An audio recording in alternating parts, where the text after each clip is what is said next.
kakalasin natin ng sprocket, kakalasin ng cover, kakalasin ng tambutso. Ayan. Yan na guys, oh. Kinlas natin ng carburetor, bracket, tapos dito bracket din yung brace, dalawang 12mm, sa kabila ganun din 12mm. Tapos tinanggal natin yung banjo bolt dito, tatanggalin natin yung cover para maigay natin, tapos bababa natin sa body. Ayan na, Barako 2 2023 model. Alasin natin yung magneto 19mm. Ayan. Gamitan natin ng puller.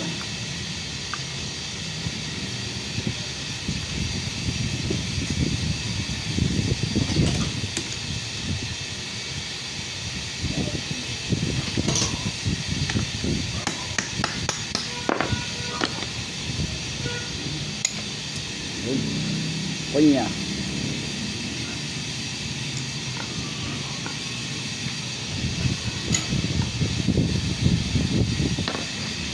Dito naman tayo.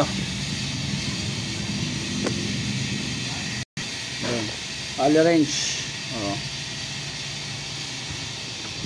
Hindi natin dito. Bila din. Ayan. Tanggalin natin ang tensioner.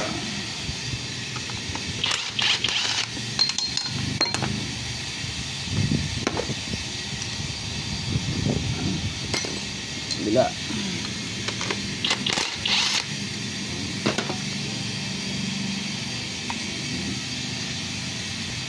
Tanggalin natin.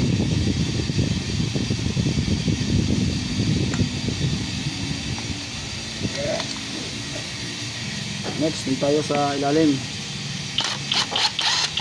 Yun. Alisin natin yun. Tapos, lugan natin to.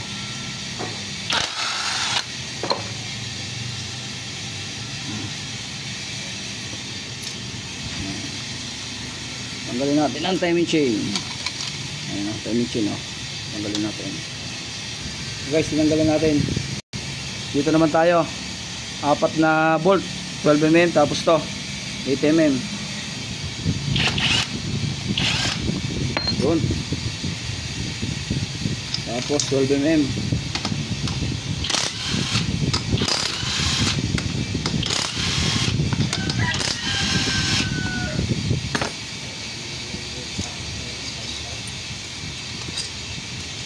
Yan ang ating helper, pangkalas.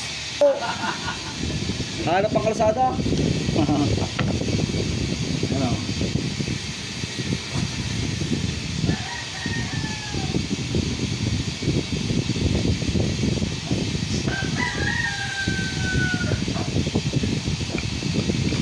Ito, napakasilan. Kaya kailangan nakatago ito sa tabi. Pag nauntok, putol. So, ano siya? Engineering? Hindi naiwasan. Kapit sa kabila ang gasket, o kapit sa kabila hindi naiwasan, o. Ayan. Alright, tanggalin natin starter, o. Tanggalin natin ang piston.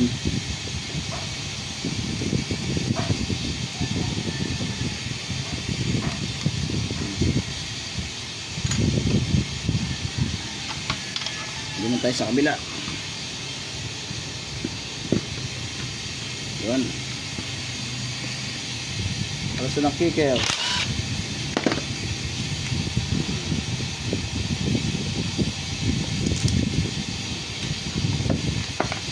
Tapos ang tornilyo. 1, 2, 3, 4, 5, 6, 7, 8, 9, 10, 11, 12. Ayan guys, oh. Nakalasin na natin yung mga tukula. Ito mga tukula, 1, 2, 3. Yung mga tukulan niya, sadyang may tukulan yan. Ito, 1, 2. Yan. Yan. Yung mga tukulan niya.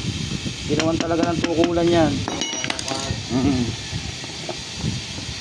Ayan na, nakalasan natin. Ayan guys.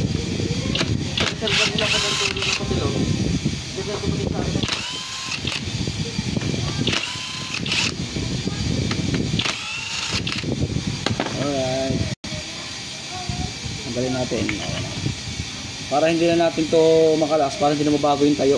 Hindi na natin to hiwagin. Ganyan lang. Kasi ito ay napakasela ng lining ng barako. Pag nagkapalit-palit, nag-i-slide. Ayan, hindi natin gagalawin. Kung ano yung forma ng lining, yun ang forma nun. 22 mm socket. Ayan o.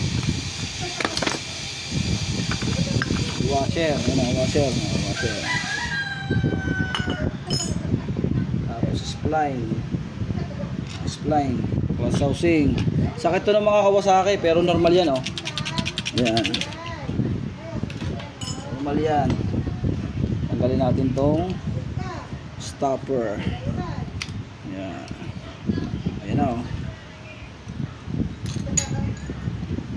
Tapos tanggalin natin yung idle gear.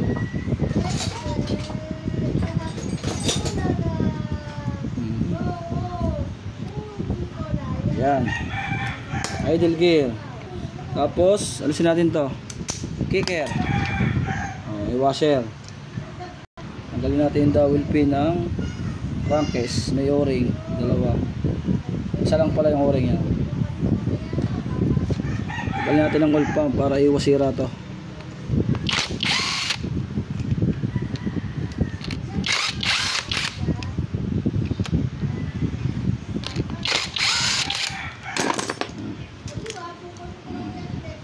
Dowel pin o. Yan. 19mm socket sa pinion gear.